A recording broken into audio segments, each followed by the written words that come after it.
I'm a fan of the college football playoff. I really am. I love this thing. I'm also a fan of this season, dog. Like, off the rip, think about this. Indiana is 10-0. BYU is 9-0. Army is 9-0. Alabama might not make the playoff. LSU ain't going to make the playoff.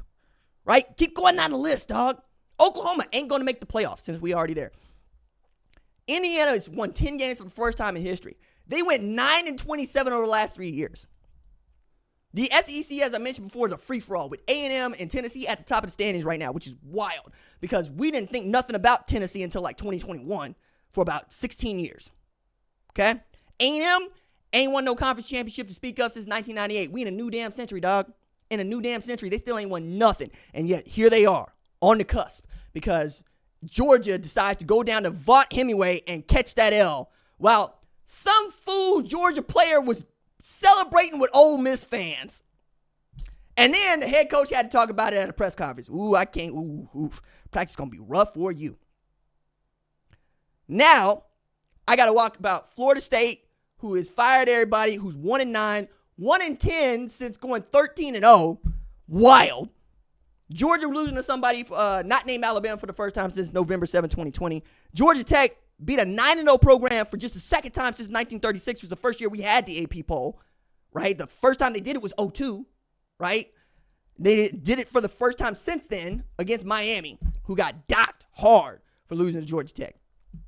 Dillon Gabriel set the FBS all-time TDs responsible for record. He played 6 years. I get it. I understand y'all got some feelings about that, about some 40-year-old playing college football, but I still think it's cool. And we in the first year of the 12-team playoff with Oregon as the number one team and undefeated, but ain't nobody sure that they're going to win the national championship because it's wide the hell open. So as it stands, the projections I got right now, Oregon at 1, Texas at 2, BYU at 3, SMU at 4, Ohio State at 5, Indiana at 6, Tennessee at 7, Penn State at 8, Notre Dame at 9, Alabama at 10, Ole Miss at 11, and Boise State at 12. I think that could just easily be Army because Army keeps running the table.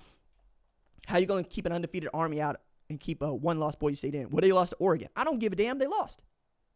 They lost. I don't care. I don't care. Army goes and runs the table. You better put them in the playoff. But right now, quarterfinal matchups would be like Oregon versus the 8-9 seed, Georgia versus 7-10 seed, BYU versus 6-11 seed, SMU versus the 5-12 seed. So 8-9 seed would be Notre Dame or Penn State versus Notre Dame, or Notre Dame at Penn State. Which, that's two of the better rushing attacks in football and two glorified independents going to battle. All right, fine, cool. I know that Penn State is, in the Big Ten, but they have clung to their independence in a way that I just do not enjoy. And I feel like the way that we treat Notre Dame is the way that we should be treating Wazoo or vice versa.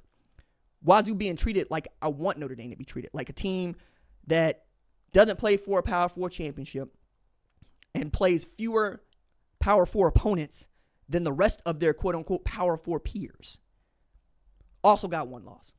So an 11-1 Wazoo probably going to get kept out. Much noise is going to be yelled about a 10-win or 10-2 team being left out of the 12-team playoff. I'm going, yeah, Wazoo liable to run the table at 11-1. Y'all going to leave them out. 7-10 match would be Tennessee-Alabama, which I think would also be cool because Alabama would like nothing more than to go back to Tennessee to try to avenge that loss, especially after you watch Jalen Milroe turn into super Jalen Milroe with 12 rushes for 185 on the road against LSU. And, Nico Iamaleava figures out how to throw the ball for 300 yards. Maybe that's a different football team, but right now Dylan Sampson's just enough. 6-11 be Indiana Ole Miss. That would be fun because quiet as it is kept, Indiana's got the number 2 scoring offense in the country, and y'all can't name but one player on that offense, and his name is Curtis Rourke. I, myself, would point you toward Omar. I would point you toward Elijah. I could point you to other people, right? Ole Miss, you know about it because it's Ohio State grabbed the headline for the best team that money could buy, but before that, it was Ole Miss, right?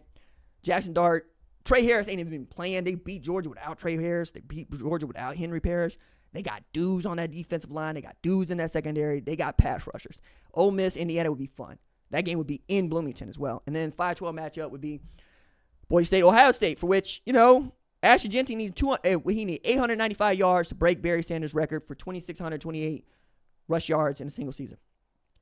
leave aside for a second that Barry Sanders established that record in 11 games and that Ashley Janney gets to keep going after that record into the postseason. And it'd be cool. He could break that record in that game because he would play the next 3, play in the Mountain West Championship, then play in a playoff. So it's possible. He can get there. But he's going to have another 210-yard performance here or there. And I'm also going to add in here, I think Barry Sanders had 4 300-yard rushing performances in that 11-game season in 1988. It's just stupid. Just wild. And Barry Sanders played in what we would call a Power 4 conference.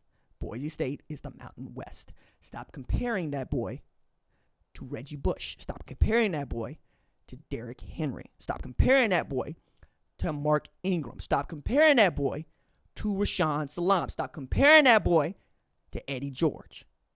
He is not facing the same kind of competition. And in that way, we take it back around to Colorado, in which y'all say that they ain't played nobody. Well, hell, beat somebody. Beat them. Beat them. All right.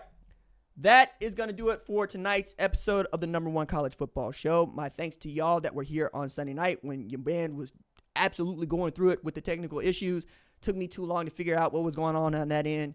But there were some people that suffered through it, tried to let me know what was going on. By the time we got it going on, I was like, you know what, we'll run it back on Monday. Hence, we're here on Veterans Day doing a damn thing. I will see y'all on the flip side. That was